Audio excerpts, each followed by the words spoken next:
totalmente diferentes de pessoas que não são preparadas. Então, quando você tem um político, que é uma pessoa que usa a imagem todos os dias e tem que estar de bem com esse, com aquele outro, ele consegue criar sistemas que ele consegue esconder muito mais fácil se ele está mentindo ou não.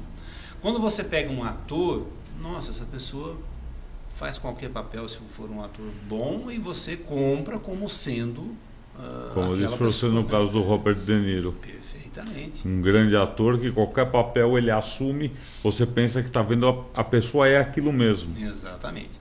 Agora, quando a pessoa não foi preparada ou não tem nada e ela aparece na mídia por um motivo ou outro, o que acontece? Ela não está preparada para mentir. Então ela não consegue se preparar em tão pouco tempo. Não é possível, nós não somos assim, né? Hoje você está bom, amanhã está ruim. Não é assim, hoje você está ruim, amanhã eu te deixo bom. Não, tudo tem um certo tempo. E isso não dá tempo.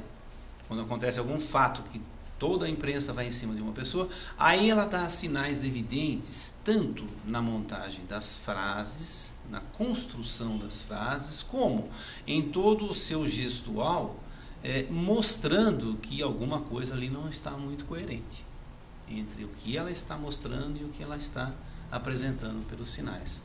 Então é possível você ver muitas coisas, desde que você esteja atento a essas coisas. Você pode explicar para os internautas o que é neurolinguística? Neuro, né? Cabeça e a linguagem. Então é uma integração entre aquilo que você sente e aquilo que você expressa. O ser humano, nós somos todos diferentes, claro. Veja que interessante, se eu vou me comunicar com uma pessoa e trato todas iguais, se as pessoas são diferentes, como que eu posso tratá-las todas iguais? E a neurolinguística estuda exatamente isso, o fato em si e como cada pessoa vê esse fato.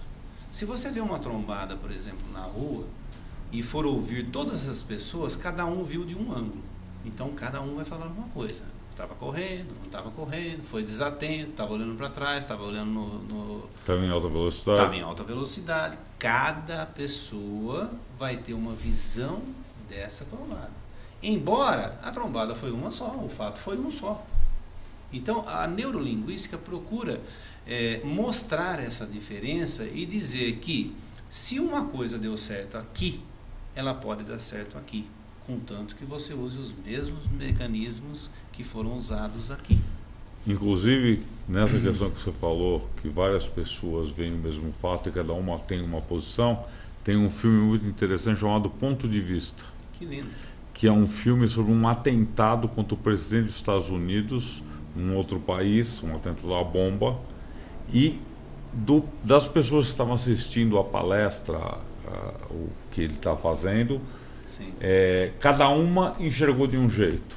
E no final do filme você entende que eles mostram, e o final mostra que não era nada daquilo, era uma outra coisa. Totalmente diferente. Totalmente diferente. Muito interessante. Por isso a gente tem que ter muito cuidado. É complicadíssimo o comportamento humano, porque o ser humano é um ser complicado. E muitos fatores envolvem.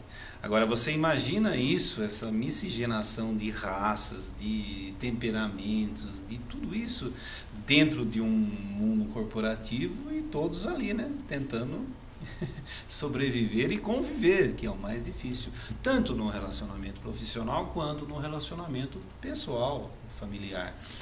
Quando você conhece um pouco mais do outro, você começa a ter um olhar um pouco mais diferente também. Isso é muito importante, porque a gente quando nasce, a gente nasce com um olhar totalmente focado para nós. A criança, ela é o centro do mundo. Depois ela começa a perder um pouquinho mais de espaço e a descobrir que existe o outro. Não é assim? Depois você vai crescendo, crescendo, crescendo, até chegar à velhice e você vai passando por muitas outras transformações. E é onde o seu olhar vai mudando, porque o seu conhecimento também vai mudando. E nós temos que descobrir o quanto antes que nós não somos o centro de nada. Nós estamos aqui e temos que conviver com pessoas, temos que trabalhar com pessoas que gostamos e que não gostamos, e temos que conviver, não tem como isso ser diferente. E se a gente conhece um pouquinho melhor o outro, a gente consegue dar os passos um pouquinho melhor, ou talvez mais devagar, ter um certo cuidado em determinados dias, quando a pessoa manifesta expressões que ela não está bem, ou que algo aconteceu, ou que alguma coisa que você consiga detectar sem ela falar, porque nós não falamos. E quando falamos, a única parte do nosso corpo que mente é o verbal, é a boca. Vamos ver se tem alguma pergunta de internauta.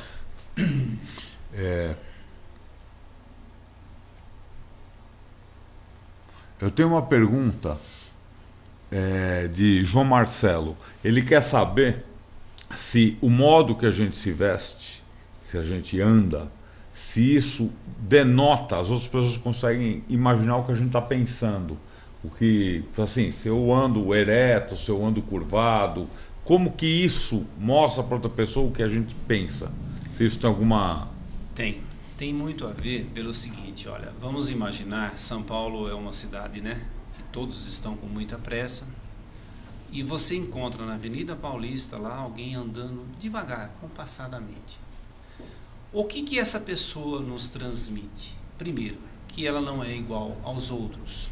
Segundo, que ela não tem tanta pressa quanto os outros.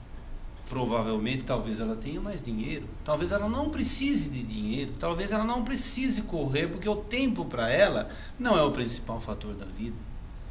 Então veja como um simples andar pode mudar totalmente a visão que você tem de uma pessoa. Outro fator interessante, isso se dá em 4 segundos quando você conhece alguém. Então você conhecia uma pessoa, é que nem vendedor, às vezes o vendedor entrou, você bateu o olho, olhou, você tem 4 segundos para a pessoa falar, eu não vou comprar desse cara, eu não gostei. É isso que nós chamamos de a boa impressão ou má impressão, por isso eu não tenho 2 oportunidades de ter uma boa impressão. Então é interessante para cada ambiente, claro, eu ter uma postura de como eu vou me vestir, como eu vou me portar.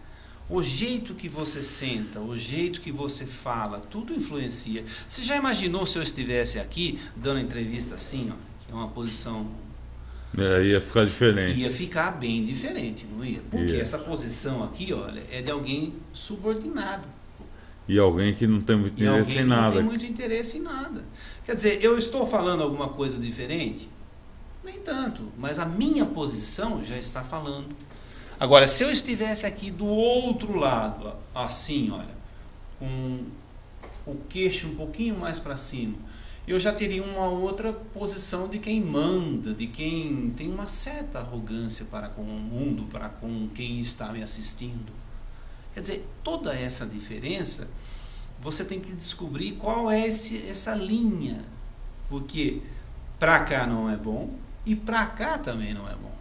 Tem que existir um meio fio, que você, sabe, exatamente, que você vai nadar ali, ó. Você vai transitar por aquele meio fio, para que você tenha uma boa imagem, que tenha concordância com o local que você está. Ninguém vai à praia de terno e ninguém vai à igreja de calção de banho.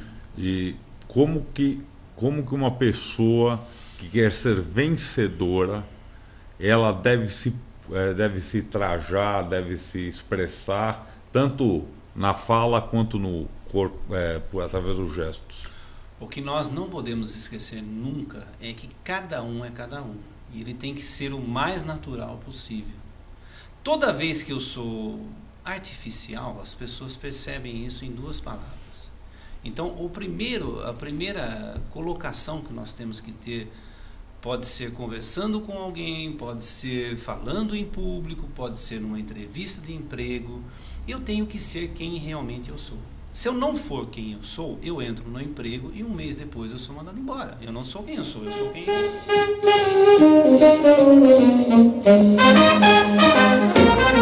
sou.